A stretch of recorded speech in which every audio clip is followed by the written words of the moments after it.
everyone, welcome to my channel, welcome to Everything Nerd Reviews. And today we are going to review the Batman from the DC Multiverse Gold Label Collection, specially designed by Todd McFarlane. Let's start by taking a closer look at this box. It's a pretty simple box, very similar to another McFarlane toys. We only have this Gold Label Collection to identify this collection of figures. And in my opinion, it's a very nice box that works. And even if you are an inside of the box collector, we have here a very cool label to display along with your figure inside of the box. So that's pretty simple, but it works very well in my opinion. Here in the side of the box we have a signature of Todd McFarlane design. The back of the box is pretty cool. We have here an art created specifically for this figure, and we have here another selection of figures that you can collect from this line. We have the Flash, which is also pretty cool, the Robin Earth 22, and another Batman, and of course Deathstroke. Pretty cool figures if you are into the DC Multiverse, and the rest of the box is pretty simple. So let's take this guy out of the box and see him in detail. So guys, let's start by taking a closer look at the accessories. The figure arrives with a pretty nice base to display along with your figure, here with the DC logo, pretty cool. Remember that these McFarlane Toys figures are not very expensive figures, so don't expect a lot of accessories. For the price point of these ones, which are $25 to $30 depending on where you live, we really got pretty nice things, pretty nice accessories, and a very high quality figure for the price. So don't expect too much accessories, but expect great quality for a very nice price. Then we have these cool cards that arrive always with these DC Multiverse figures. You can pause the video if you want to read this in detail. As you can see, this is the data file for this Batman figure specifically designed by Todd McFarlane. A pretty cool little detail to add in the package also. And here we have the design that we have also in the box. Pretty cool. And this is almost like a museum card. If you display your figure outside of the box and have a DC Multiverse collection, it's pretty cool to display this data file on the side of your figure, and your collection will look almost as a museum, which is pretty nice. Then we have the daggers. These daggers present very well. They are one color only, as you can see, a bronze color, but it works very well. They add also pretty cool little details here, and it's very well sculpted. You can notice that they really try to give you the most out of the price of the figure, and in my opinion this accessory is pretty well done. And we have here the two daggers. They are made of a very soft plastic, as you can see here, but overall they look fantastic, and I think they will pop out really well in our Batman figure. And then we have another accessory, these very cool goggles.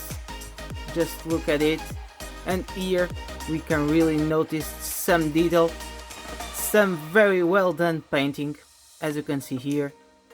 Pretty well done, very nice. So guys, let's take a closer look at the figure.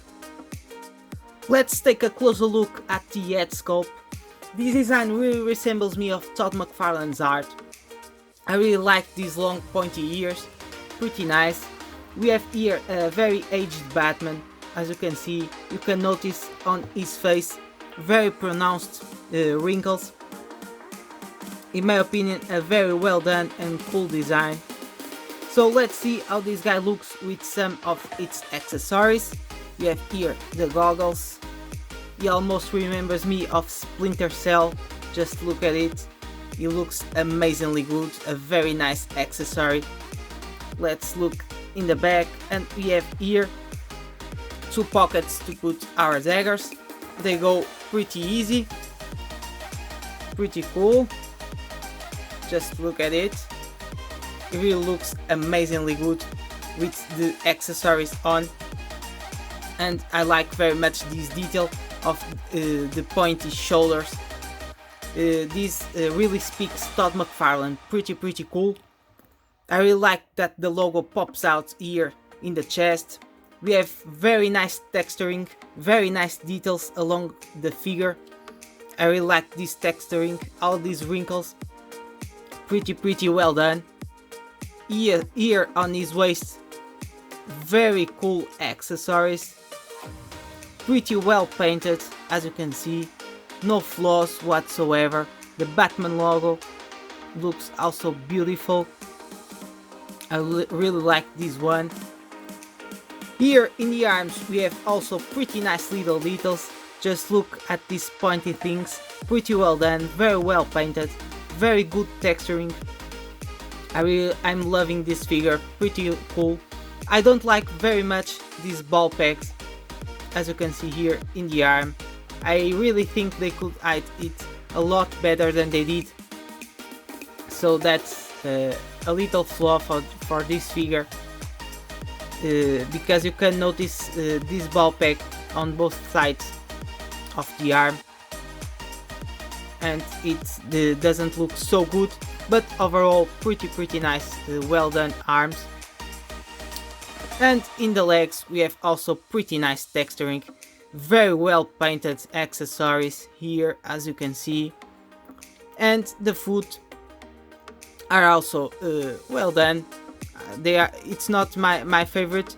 They look a little bit ducky, a little bit strange, but overall in terms of texturing and painting, an amazing figure.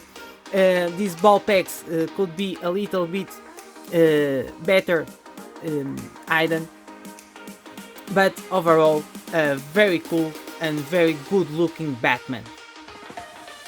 So guys, let's take a closer look also at the back of the figure.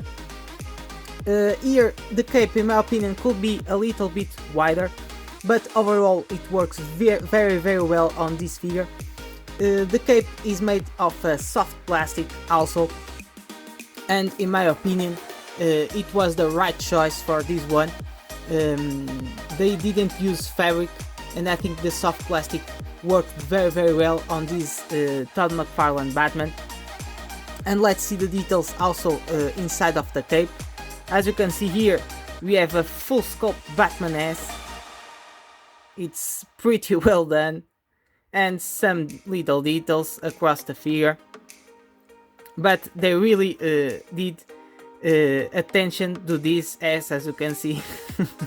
very well sculpted, pretty nice. So guys, that's it for the texture, the coloring and the shadowing. Let's take a closer look at the articulation. So this guy can move his head from side to side, pretty good. He can look up almost nothing, and he can look down by this much. In terms of F crunch, we have a little bit for the front, nothing for the back, or a little bit for the back, not much. In terms of arms, we can rotate the arm 360 degrees, double joint elbow, pretty cool, and rotating wrists here with the ball peg that I didn't like very much, but that's okay. Here in the legs, they didn't go up very much because of its belt accessory. You can rotate his foot 360 degrees. We have also here a ball peg in the foot, which looks a lot better than the ball peg in the arm, because you can't almost see it here. Pretty well done. And the foot can go up a little bit here. So, and that's it for the articulation, guys. It can do a split by this much, and that's a kind of cool articulation. Could be a little bit better in some details, but overall we have here some display of options, and that is pretty cool. Just let me show to you one little thing that I'm missing, which is the side of the figure. Of course, don't forget to hit the like button on this video and subscribe the channel before you leave. And this guy measures about, from foot to his big ears, 19.5 centimeters. Okay, and to finish, just let me show this guy with his daggers on the ends. Just let me put it right here, and his amazing goggles, just like that. Just look at it, pretty amazing figure. So guys, if you can grab this one, just go for it. It's not a perfect figure, of course, that don't exist, but this guy overall really looks amazingly good. The price point is also amazing for the quality of the figures. Articulation, texture, painting, accessories for the price are pretty good. So if you have the chance to grab this guy, just go for it. Thank you very much for watching as always, and see you on the next video.